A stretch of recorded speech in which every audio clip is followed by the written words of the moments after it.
આકાશવાણી ભુજ સ્થાનિક સમાચાર અશરફ નથવાણી વાંચે છે.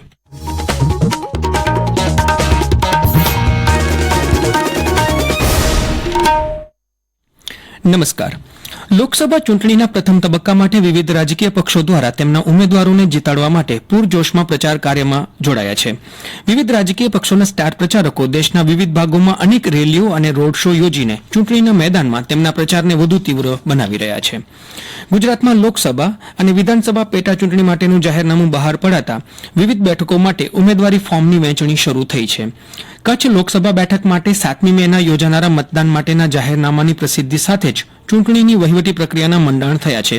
ગઈકાલે પ્રથમ દિવસે કચ્છ લોકસભા બેઠક માટે એક પણ ઉમેદવારી ફોર્મ ભરાયું નથી. જોકે જિલ્લા ચૂંટણી શાખામાંથી જાણવા મળેલી વિગત અનુસાર 27 ફોર્મનો ઉપાડ થયો હતો. ઉમેદવારી ફોર્મ ભરવાની પ્રક્રિયા 19 એપ્રિલ સુધી ચાલશે. પ્રધાનમંત્રી નરેન્દ્ર મોદીએ ગેમિંગ ઉદ્યોગ સાથે સંકળાયેલા 6 ટોચના ખેલાડીઓ સાથે આ ઉદ્યોગમાં નવી પ્રવૃત્તિઓ વિશે ચર્ચા કરી છે. શ્રી મોદીએ કહ્યું કે વર્તમાન સરકારે ખેલાડીઓની સર્જનાત્મકતાને ઓળખી છે. તેમણે સોશિયલ મીડિયા પર ખેલાડીઓ સાથેની વાતચીતના વિડીયો પણ શેર કર્યા છે. શ્રી મોદીએ કહ્યું કે લોકોએ આ ક્ષેત્રમાં આગળ વધવું જોઈએ અને ગેમિંગ ઉદ્યોગને ઔપચારિક બનાવવાની જરૂર છે. તેમણે કહ્યું કે સરકાર દેશમાં ગેમિંગ અને ઈ સ્પોર્ટ્સ ઉદ્યોગને ટેકો આપવા અને મદદ કરવા માટેના માર્ગો પર ધ્યાન આપશે.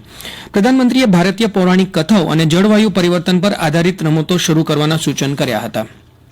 રાજસ્થાન, મધ્યપ્રદેશ અને મહારાષ્ટ્ર રાજ્યના વતની હોય અને નોકરી ધંધા માટે ગુજરાત રાજ્યમાં રહેતા હોય તેવા મતદારો મતદાનના દિવસે મતદાન કરી શકે તે માટે Gujarat shops and establishment act હેઠળ જાહેરનામું બહાર પાડવામાં આવ્યું છે.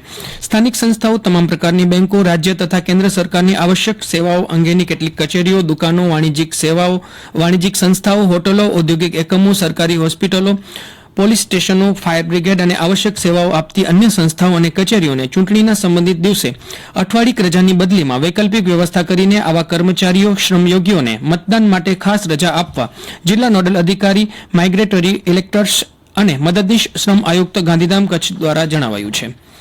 આગામી લોકસભા સામાન્ય ચૂંટણીની આદર્શ આચારસંહિતા અમલમાં છે ત્યારે ચૂંટણીમાં લાઉડસ્પીકરના ઉપયોગ બાબતે નિયંત્રણો જાહેર કરાયા છે.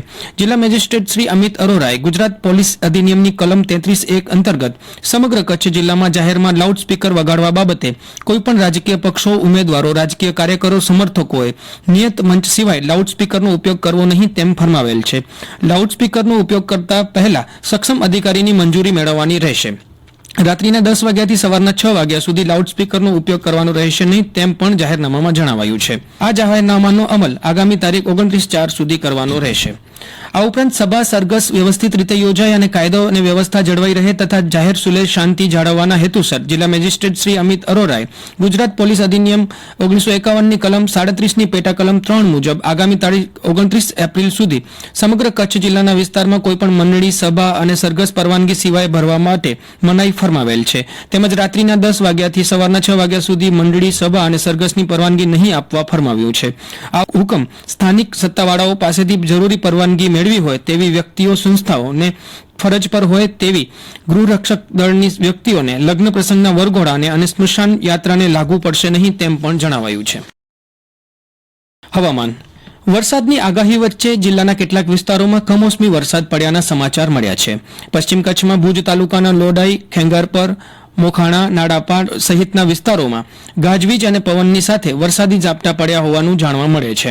જ્યારે પૂર્વ કચ્છમાં ભચાઉના આમરડીથી લઈને અંજાર તાલુકાના રતનાલ, ભીમાસર સુધીના પટ્ટામાં વરસાદ ચાલુ હોવાના સમાચાર મળી રહ્યા છે. ઉલ્લેખનીય છે કે જિલ્લામાં આગામી 2 દિવસ વરસાદની આગાહી કરવામાં આવી છે. ક્રિકેટ. આઈપીએલ ક્રિકેટમાં આજે પંજાબ કિંગ્સનો મુકાબલો રાજસ્થાન રોયલ્સ સામે થશે. મેચ મોહાલીમાં સાંજે 7:30 વાગ્યાથી શરૂ થશે. અને આ સાથે સ્થાનિક સમાચાર બુલેટિન પૂરું થયું. નમસ્કાર.